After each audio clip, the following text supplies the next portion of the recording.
background, there will be just footage of open hockey that I went to with some of the Central kids. And the first wonder I'm going to talk about is what the Philadelphia Flyers are going to do for the next year. On this website, they say that the Flyers have a lack of scoring depth, which is a big factor in NHL, and they need to get people who aren't afraid to get into the dirty areas to get the plays, and then to make the plays to get the goals.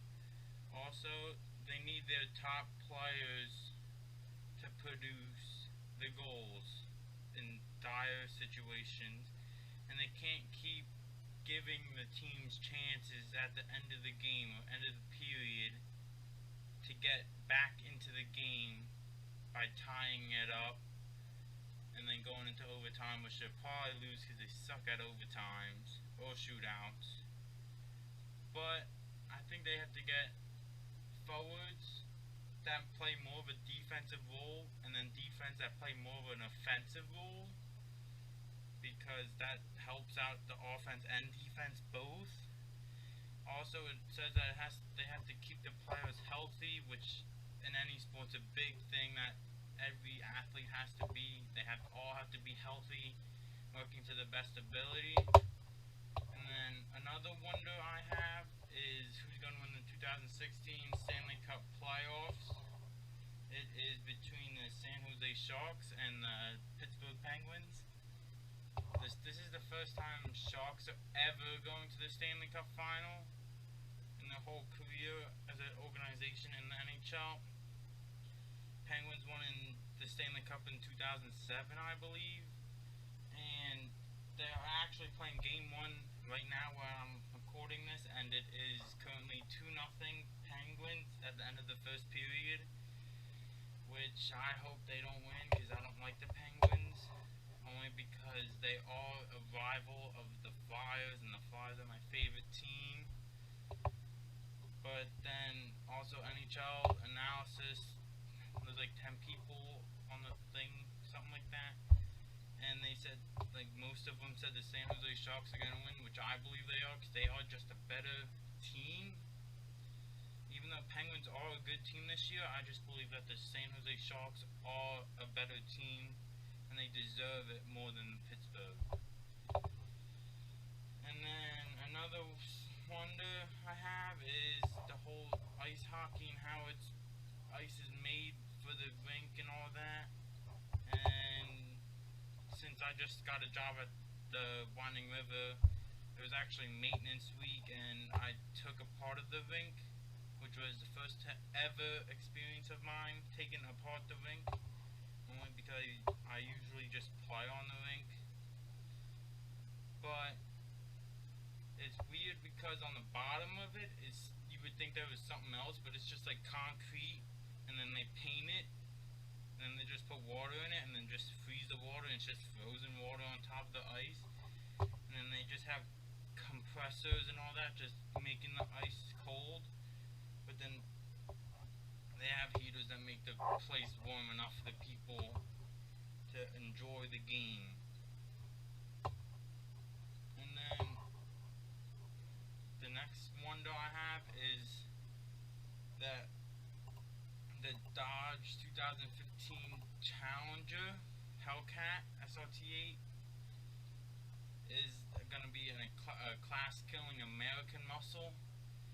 I personally like Dodges. I know a lot of people that don't like Dodges. My whole family likes Dodges. As you can tell by my last OP about my brother getting his Dodge Charger.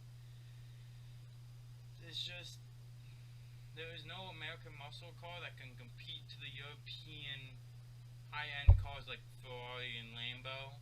But Dodge created the Hellcat to compete with them, and the Hellcats are a lot cheaper. Where like the Hellcat is only like $70,000-ish, while Ferraris are like $500,000, $250,000, all that. So that would be cool to get, because it's an affordable supercar. And then another one is the fastest car. It is the Bugatti Chiron. I don't know how to say that, but it is a new high-performance supercar that was unveiled at the Geneva Motor Show. Bugatti is a French car maker. It only has 4 models. It will, with the Chiron is gonna be cost about 2.6 million. Just another reason why the Hellcat could be the new generation for the American muscle. So that would be cool. This Bugatti Chiron produces 1,500 horsepower with a top speed of 260 miles per hour, whereas the Hellcat only produces 707 horsepower, about I think 204 miles per hour. But still, there's just more. Later on into the years, they could just do more science and research on the subject to make it faster and faster, so the American muscle could be the top of the car industry. And then another one I wanted to talk about, but this is about guns. I'm not talking about like if guns should be harder to get or easier to get, because it's your opinion. But this is the fact. I'm going to be talking about the fact that guns itself, the object of the gun, does not kill people. It's the people behind the gun that kills people. Like in that San Bernardino shooting, that the guns did not shoot they shot the people, but the object itself did not physically shoot the people. It was the man and woman that shot the people with the gun. It's using the gun to shoot is like, what is it? Like